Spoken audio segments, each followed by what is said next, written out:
Bonjour à tous et bienvenue à l'atelier d'Angie. Aujourd'hui on se retrouve pour une nouvelle vidéo spéciale, matériel indispensable pour se lancer dans la couture lingerie. Il faut savoir que coudre de la lingerie et coudre du prêt-à-porter, bon c'est plus ou moins la même chose, mais on va voir quelques petites choses qui se différencient. Donc, premier accessoire indispensable, les épingles.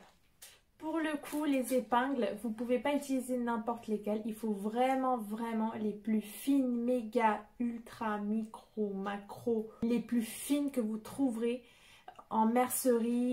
Deuxième accessoire, et alors là, c'est vraiment le plus important, ce sont les aiguilles de la machine à coudre. Alors moi, j'ai testé deux marques. J'ai testé Singer et Schmetz. Vous pouvez utiliser des aiguilles universelles, mais alors il faudra vraiment que ce soit une taille 70, grand max 80 si votre tissu le permet. Sinon, vraiment, le mieux, ce sont les aiguilles qu'on appelle jersey. On voit quelque chose. Alors, en fait, ce qui les différencie, c'est que, certes, elles sont pointues parce que c'est des aiguilles, mais la pointe est légèrement arrondie, en fait. Vu que c'est pour de la maille, ça va, en fait, passer et glisser entre les mailles et ça évitera que, par exemple, ça va se claquer et ça entraîne une maille avec elle, ou souvent ça le fait quand on coud de la soie et du coup c'est toute la ligne, ça se fait comme une ligne, comme quand on file nos collants et ça peut trouer votre dentelle ou casser l'aiguille de la machine à coudre. En ce qui concerne la marque Schmetz, je trouve qu'elles sont assez robustes à voir, à tester. Je pense aussi que ça dépend de nos machines et de l'intensité avec laquelle on coud, mais en ce qui concerne la pointe, les deux sont vraiment de la même qualité. Pour faire de la lingerie, indispensable, et même quel que soit le vêtement, même si vous faites du prêt-à-porter, il vous faut la règle japonaise. Ça, c'est la vie.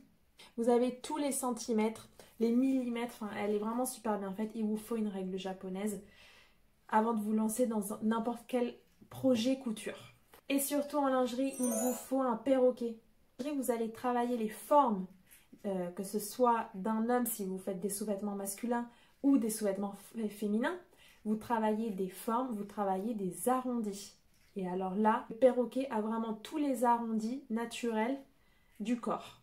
Ensuite, il vous faut une bonne paire de ciseaux et ça, c'est commun à tout type de projet couture.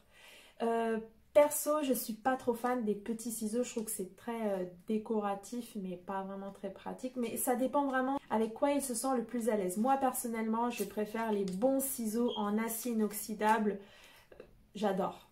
Ensuite, je vais vous parler du cutter rotatif. En gros, le rouleau à pizza. Alors ça c'est super pratique surtout quand on coupe de la lingerie parce que c'est des petites pièces. Alors souvent on fait clac clac clac. C'est hyper pratique. Un petit accessoire spécial. Vous savez, parfois, il y a des vêtements qui ont une finition. Sur le tissu, ça fait deux lignes, donc comme si on l'avait piqué au point droit. Et en dessous, ça fait comme un surjet un peu zigzag, on va dire. Et c'est stretch. Et on l'utilise beaucoup en lingerie. Alors, il faut savoir que ce point-là se fait avec ce qu'on appelle une recouvreuse. Et que c'est un point industriel, voire semi-industriel. Donc généralement, on ne l'utilise pas du tout lorsqu'on fait de la lingerie en utilisant une machine familiale. Mais il y a une petite astuce pour imiter ce point depuis notre machine familiale. Et c'est l'aiguille double. Donc là, j'ai pris celle de Schmetz. Vous l'enfilez à la place de votre aiguille sur votre machine à coudre. Alors bien évidemment, il faut prendre une qui match avec votre machine. Alors pour l'enfiler, c'est un petit peu particulier pour l'utiliser, sinon ça casse très vite, je trouve en tout cas. Donc si vous voulez, je vous ferai un tuto de comment utiliser l'aiguille double pour imiter des finitions semi-industrielles. Mais bon, honnêtement, il n'y a rien de mieux que la recouvreuse. Si vous voulez faire quelque chose depuis une machine familiale avec le même résultat, c'est vraiment une très bonne alternative et c'est une bonne astuce. Et pour finir, la star de la star, le découvite. Alors, ce découvite, je l'ai eu dans... Pardon. Ce découvite, je l'ai eu dans cette machine.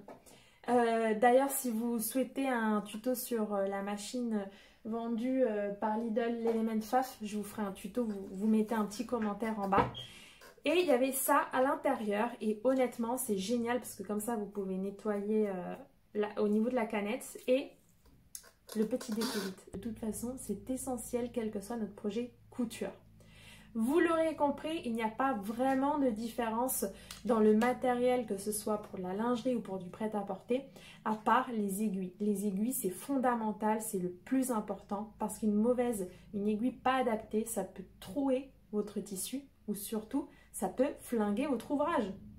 Donc, à part tout le reste, vraiment, choisissez les bonnes épingles et si vous avez besoin, je vous mettrai un lien en commentaire avec où trouver toutes ces aiguilles-là. À bientôt!